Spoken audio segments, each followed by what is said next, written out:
बिस्मिल्लाहिर्रहमानिर्रहीम, अस्सलाम वालेकुम, वेलकम टू इन सेशन। मैं हूं आसमा चौधरी। नाज़रीन, आज के प्रोग्राम में हम बात करेंगे पाकिस्तानी सियासत को अगर हम देखते हैं तो मुख्तलिफ चार्ज शीट्स जो हैं मुख्तलिफ पॉलिटिकल पार्टीज एक दूसरे के खिलाफ पेश करी हैं। पिछले कुछ अरसे से हमने देखा परवेज मुशर्रफ जो पाकिस्तान के साबिक सदर भी रह चुके हैं, उन्होंने उनकी जमात ने एक चार्ज शीट पेश की पाकिस्तान मुस्लिम लीग नून के खिलाफ, जिसमें कहा गया कि उन्होंने अपने दौर में करप्शन भी की और मुल्क में बैड गवर्नेंस का भी जिक्र किया। और इसके अलावा हमने देखा मुस्लिम लीग नून की जानिब से भी एक चार्ज शीट पेश की गई जो कि एक लंबी चार्ज शीट है, जिसमें परवेज मुशर्रफ के मावराए आइन इकदामात, अकबर बुगटी का कत्ल, लाल बसैत का वाकया, इन तमाम तर वाकयात को बुनियाद बनाया गया और कहा गया मौजूदा हुकूमत से कि आर्टिकल 6 अप्लाई करे परवेज मुशर्रफ के खिलाफ और उनको वतन वापस लाया जाए। जो ये मुकदमात हैं इसके खिलाफ जो भी फैसला हो अवाम के सामने लाया जाए। आज के प्रोग्राम में इन्हीं इश्यूज पे हम बात करेंगे। चार्ज शीट्स क्यों पेश की जाती हैं और उसके बाद सियासी जमातें आपस में मुख्तलिफ जो इश्यूज होते हैं सिर्फ लड़ाई में ही पड़े रहते हैं और अवाम के जो इश्यूज हैं उनको एड्रेस करते हैं या नहीं करते, इस पे आज के प्रोग्राम में हम जिक्र करेंगे। अपने मौजूद मेहमानों का आपसे तारुफ भी इस सिलसिले में कराते हैं।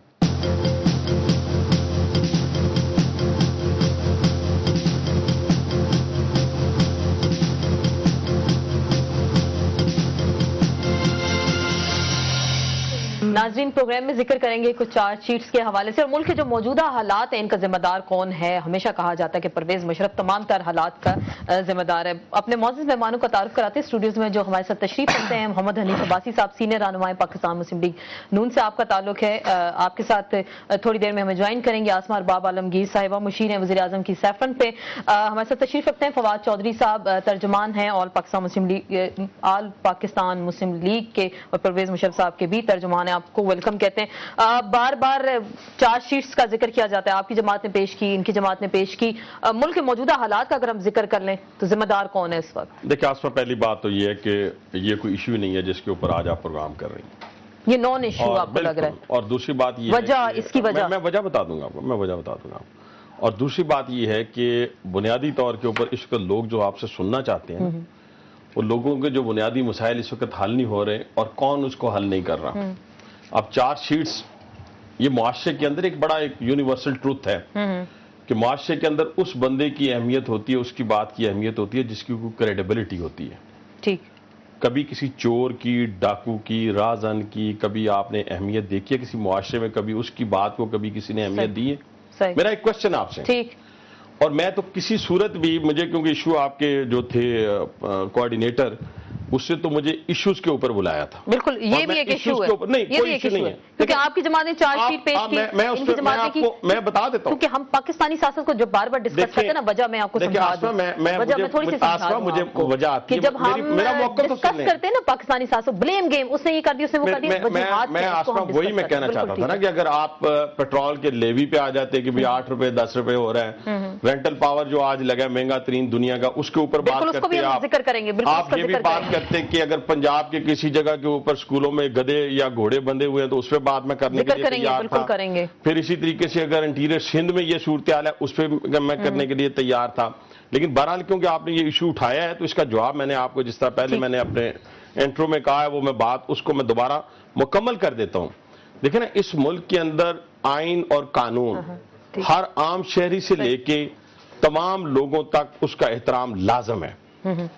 उस कानून को या उस आइन को कोई भी तोड़ता है, उसमें से मैं हूं, कोई आर्मी जनरल हो, कोई पॉलिटिशियन हो, कोई ब्यूरोक्रेट हो, कोई सहाफी हो, ठीक, तो वो एज सच उसकी कोई अहमियत नहीं होती। और अगर यही आप सुनना शुरू कर दें कि भाई फलां आदमी ने, नत्थू खैरे ने या नत्थू गोराई ने फलां के खिलाफ, एमएनए के खिलाफ या मियां नवाज शरीफ के खिलाफ या किसी और के खिलाफ चार्जशीट जारी कर दी है, और मैं यहां बैठ के 1 घंटा अपना वक्त और अपनी कौम का और अपने लोगों का जाया करूं कि उस चार्जशीट का जवाब देना शुरू कर दूं, क्रेडिबिलिटी अब मुआशरे के अंदर पिक होती है। आप चले जाएं मुआशरे के अंदर जाके लोगों से पूछें कि मियां नवाज शरीफ की क्या अहमियत है और फिर मियां नवाज शरीफ कौन है और उन्होंने क्या किया इस मुल्क और कौम के लिए। तो इसलिए जो इस मुल्क के आइन और कानून को तोड़े और खास तौर के ऊपर जो भी उसकी एक मिसाल है, जैसे डाकू है, गन पॉइंट पे किसी से रकम छीनता है तो उसको आप डाकू कहती हैं, और जो गन पॉइंट पे किसी की हुकूमत छीने तो उसको डाकू आजम कहेंगे। तो इसलिए अगर आप डाकू आजम बार-बार जिक्र कर रहे हैं, चलिए आप बार-बार जिक्र कर रहे हैं, या राजन हो, आपकी जमात बार-बार मुतालबा करती है आर्टिकल 6 के हवाले से कि आर्टिकल 6 अप्लाई किया जाए, अप्लाई किया जाए, लेकिन आपकी जो पीपल्स पार्टी जो है, जो आपके साथ गवर्नमेंट में भी शामिल है, वो मेरा ख्याल है, फिर आसमा फिर एक बात, फिर जरूरत नहीं है उनके पास जाने से पहले मैं फिर एक बात कहूंगा, जो गुफ्तगू भी करें आप आइन और कानून के मुताबिक, जो जिसकी सजा बनती है उसको मिलनी चाहिए। एक परवेज मुशर्रफ को सजा मिलने से सिर्फ इतना होगा कि आइंदा से कोई डिक्टेटर ये जुर्रत नहीं करेगा इस मुल्क के आइन और कानून को तोड़ने की। वरना हर आम शहरी जो है वो इस मुल्क के आइन को भी तोड़ेगा, कानून को भी तोड़ेगा और उसके ऊपर फख्र भी करेगा, फिर चार्जशीट भी हाथ में लिए फिरेगा। ठीक है, चार्जशीट हाथ में लिए फिरेंगे। हम जिक्र कर रहे हैं परवेज मुशर्रफ की जो दौर था और चार्जशीट जो पेश की जाती है। आसमा, आपको वेलकम भी कहते हैं डिस्कशन में। आपकी हुकूमत से बार बार मुतालबा करना है पाकिस्तान मुस्लिम लीग नून का, इनका ये कहना है कि आर्टिकल 6 अप्लाई किया जाए, और आपकी गवर्नमेंट जो प्राइम मिनिस्टर है उन्होंने हाउस में खड़े होकर कहा था कि ऐसा मुमकिन नहीं है। क्या वाकई ऐसा मुमकिन नहीं? बिस्मिल्लाहिर्रहमानिर्रहीम। देखें आसमा, जो आज पाकिस्तान पीपल्स पार्टी की गवर्नमेंट जो एक कोलिशन गवर्नमेंट है, ये भी हमारी हुकूमत का हिस्सा है, ख्वाह सूबे में है, आज पहले मरकज़ में भी हमारे साथ थे। तो एक गवर्नमेंट के ऊपर बहुत जिम्मेवारियां होती हैं, एक गवर्नमेंट के ऊपर प्रैक्टिकली बहुत जिम्मेवारियां होती है। आज पाकिस्तान की जो हुकूमत है, आज कोलिशन गवर्नमेंट, उसके ऊपर जो रीजनल इश्यूज है, इंटरनेशनल इश्यूज है, लोकल इश्यूज है, नेशनल इश्यूज है, उन सब की जिम्मेवारियां हैं, और उन सबको निभाते हुए इस हुकूमत ने इस मुल्क में इस जमहूरियत को मजबूत करके आगे चलाना है।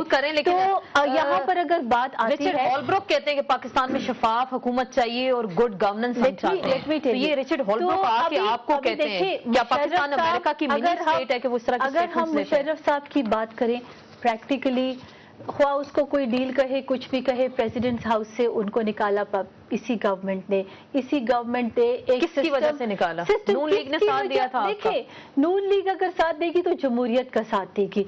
आज अगर बात यह होता है कि विशेष पर हुकूमतें नहीं चलती, विशेष पर तो हम भी चाहते हैं कि आज हमारा मुल्क जो हो किसी EU के ममालिक से या किसी अमेरिका के मुल्क से बढ़कर हो, लेकिन we don't govern on wishes, we govern on realities. Realities ये है कि आज हम इस बहरान, ठीक है, जिक्र करिए, इसका जिम्मेदार कौन है? इस बहरान का जिम्मेदार कौन है जो इतने मसाइल आपको कह रहे हैं वर्षे में मिले? इसका जिम्मेदार कौन? ये इस बहरान का जिम्मेदार नेचुरली एक्सेसिव बार बार इस मुल्क में जब डिक्टेटरशिप्स आती है, वो इसका एक सबसे बड़ी वजह है। लेकिन अगर हम उसी का रोना रोएंगे तो बात ये होगी कि हम जमहूरियत को कैसे आगे चलाएंगे।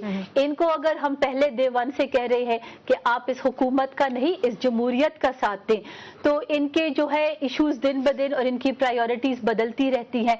पंजाब को तो गवर्न करना चाहते हैं, लेकिन नेशनल इश्यूज पे कभी ये साथ देना पसंद करते हैं, कभी पसंद नहीं करते, लेकिन नेशनल इश्यूज ही इस मुल्क को आगे लेके जाएंगे। ठीक है, मैं बिल्कुल बात करती हूँ फवाद चौधरी साहब से भी। आप तर्जुमान हैं, आपकी नई जमात भी बनी है और एक चार्जशीट आप लोगों ने जारी की है, और बासी साहब कह रहे थे कि बात ये मुनासिब नहीं होगा इसको जिक्र करें, लेकिन जो मुल्क में मसाइल मिले, क्योंकि हम जब भी पीपल्स पार्टी की बात करते हैं, नून लीग की बात करते हैं, कहते हैं जो आज हमें मसाइल का सामना है उसका जिम्मेदार परवेज मुशर्रफ है। मसाइल जो पैदा हुए हैं वो तो जाहिर है कि हमें पता है कि मियां नवाज शरीफ साहब की जब हुकूमत गई थी उस वक्त मसाइल का क्या हाल था, और वो बाद में मैं आपकी इस गवर्नमेंट के मसाइल की तरफ 1 मिनट में आऊंगा। जो बासी साहब ने बात की है कि मियां नवाज शरीफ साहब की बड़ी क्रेडिबिलिटी है मुल्क में और बड़ी उनकी खिदमात है मुल्क के लिए, मैं उसको बड़ा तस्लीम करता हूँ। मियां साहब की बड़ी खिदमात हैं, इन्हीं खिदमात की बिना के ऊपर आज मियां नवाज शरीफ साहब $3 बिलियन से ज्यादा की उनकी फैमिली जो है वो मालिक है। $1 बिलियन की उनकी प्रॉपर्टीज हैं यूनाइटेड किंगडम में, और अगर आप मुनासिब समझें तो उसकी एक छोटी सी फहरिस्त जो है वो मैं आपको दे देता हूं। इसमें मियां नवाज शरीफ साहब की जो जाती प्रॉपर्टीज हैं, 356 वैक्सम रोड स्लो में है, 116 बायरन एवेन्यू पे है, 149 द क्रेसेंट पे है, वैक्सम रोड के ऊपर है, लेरिविल रोड किंग्स पे। परवेज मुशर्रफ साहब की कितनी प्रॉपर्टी है? उनकी कोई प्रॉपर्टी नहीं है, सिर्फ एक में घर रह है रहे हैं इस वक्त। हम परवेज इतनी मुशर्रफ खर्चा साहब कौन की तरफ बर्दाश्त एक कर रहा मिनट है के लिए उनका? अगर मुझे इजाजत दे दे तो मैं आ जाता हूँ परवेज मुशर्रफ साहब की तो मैं तो आपको कहता हूँ कि हम ये कहते हैं इन्होंने मंगवाया था टैक्स रिटर्न्स परवेज मुशर्रफ साहब का, इनके चौधरी निसार साहब ने, उसके बाद वो रुक गया। वो इसलिए रुक गया कि वहां पे मियां नवाज शरीफ साहब का और आसिफ जरदारी साहब का भी टैक्स रिटर्न जो है वो किसी ने मुतालबा कर दिया कि वो भी ले आए। मैं आज मुतालबा करता हूं कि परवेज मुशर्रफ साहब का टैक्स रिटर्न भी आना चाहिए, नवाज शरीफ साहब का टैक्स रिटर्न भी आना चाहिए और आसिफ जरदारी साहब का टैक्स रिटर्न भी आना चाहिए। $1 बिलियन की प्रॉपर्टीज हैं इनकी सिर्फ यूके में, 1